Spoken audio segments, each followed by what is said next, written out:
Chapter 18. The little prince crossed the desert and met with only one flower.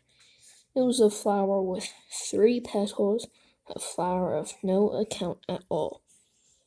"Good morning," said the little prince. "Good morning," said the flower. "Where are the men?" the little prince asked politely.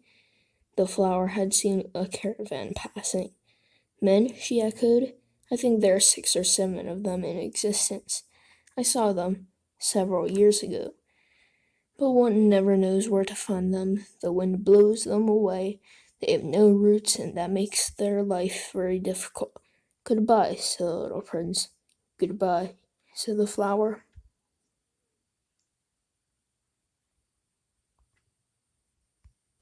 Chapter 19. After that, the little prince climbed a high mountain. The only mountains he had ever seen were the 3 volcanoes, which came up to his knees, and he used the extinct volcano as a footstool. From the mountain as tall as this one, he said to himself, "I shall be able to see the whole planet at one glance, and all the people." But he saw nothing, save peaks of rock that were sharpened like needles. "Good morning," he said courteously. "Good morning, good morning, good morning," answered the echo. "Who are you?" said the little prince. "Who are you? Who are you? Who are you?" answered the echo. "Be my friends. I am all alone," he said. "I am all alone, all alone, all alone," answered the echo. What a queer planet, he thought. It is altogether dry and altogether pointed and altogether harsh and forbidding, and the people have no imagination. They repeat whatever one says to them. On my planet I had a flower. She was always first to speak. Chapter 20. But it happened that, walking for a long time through sand and rocks and snow, the little prince at last came upon a road, and all roads led to the abodes of men. "Good morning," he said. He was standing before a garden all abloom with roses. "Good morning," said the roses. The little prince gazed at them. They all looked like his flower. "Who are you?" he demanded, thunderstruck. "We are the roses," the roses said, and he was overcome with sadness. His flower had told him that she was only one kind in the whole universe, and here there were 5,000 of them, all alike, in one single garden. She would be very much annoyed, he said to himself.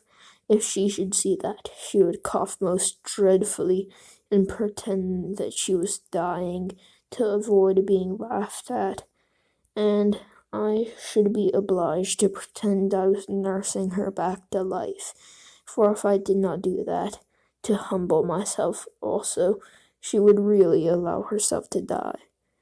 Then he went on with his reflections. I thought that I was rich with a flower this unique in all my world, and all I had was a common rose and 3 volcanoes that come up to my knees, and one of them perhaps extinct forever. That doesn't make me a very great prince." And he lay down in the grass and cried. Chapter 21. It was then that the fox appeared. "Good morning," said the fox. "Good morning," the little prince responded politely, although when he turned around he saw nothing. "I am right here," the voice said, "under the apple tree." "Who are you?" asked the little prince, and added, "You are very pretty to look at." "I am a fox," the fox said. "Come and play with me," proposed the little prince. "I am so unhappy." "I cannot play with you," the fox said. "I am not tamed." "Ah, excuse me," said the little prince. But after some thought he added, "What does that mean? Tame?" "You do not live here," said the little fox. "What is that you are looking for?" "I am looking for men," said the little prince. "What does that mean, tame?" "Men," said the fox. They have guns and they hunt. It is very disturbing. They also raise chickens. These are their only interests. Are you looking for chickens? No, said the little prince. I'm looking for friends. What does that mean? Tame. It is an act too often neglected. It means to establish ties. To establish ties? Just that, said the fox. To me you are still nothing more than a little boy who is just like 100,000 other little boys, and I have no need of you, and you, on your part, have no need of me. To you, I am nothing more than a fox like 100,000 other foxes. But if you tame me, then we shall need each other. To me, you will be unique in all the world. To me, I shall be unique in all the world. I am beginning to understand, said the little prince.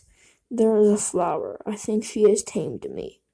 It is possible, said the fox. On the earth one sees all sorts of things. Oh, but this is not on the earth, said the little prince. The fox seemed perplexed and very curious. On another planet? Yes. Are there hunters on the planet? No. Ah, that is interesting. Are there chickens? No. Nothing is perfect, sighed the fox, but he came back to his idea. My life is very monotonous, the fox said. I hunt chickens, and men hunt me. All the chickens are just alike, and all the men are just alike. And in consequence, I am a little bored. But if you tame me, I will be as if the sun came to shine on my life. I shall know the sound of a step that will be different from all the others. Other steps send me hurrying back underneath the ground. Yours will call me like music out of my burrow. And then look, you see the grain fields down yonder. I do not eat bread. Wheat is of no use to me. The wheat fields have nothing to say to me, and that is sad. But you have hair that is the color of gold. Think how wonderful that will be when you have tamed me. The grain, which is also golden, will bring me back the thought of you, and I shall love to listen to the wind in the wheat. The fox gazed at the little prince for a long time. Please, tame me, he said. I want to, very much, the little prince replied, but I have not much time. I have friends to discover and a great many things to understand. One only understands the things that one tames, said the fox. Men have no more time to understand anything. They buy things already made at the shops. But there is no shops anywhere one can buy friendship, so men have no friends any more. If you want a friend, tame me. What must I do to tame you? Asked the little prince. You must be very patient, replied the fox. First you will sit down at a little different distance from me, like that in the grass. I shall look at you out of the corner of my eye, and you will say nothing. Words are the source of misunderstandings, but you will sit a little closer to me every day. The next day, the little prince came back. It would have been better to come back at the same hour. If, for example, you come at 4 o'clock in the afternoon, and 3 o'clock, I shall begin to be happy. I shall feel happier as the hour advances. At 4 o'clock, I shall already be worrying and jumping about. That shall show you how happy I am. But if you come at just any time, I shall never know at what hour my heart is to be ready to greet you. One must observe the proper rites. What is a rite?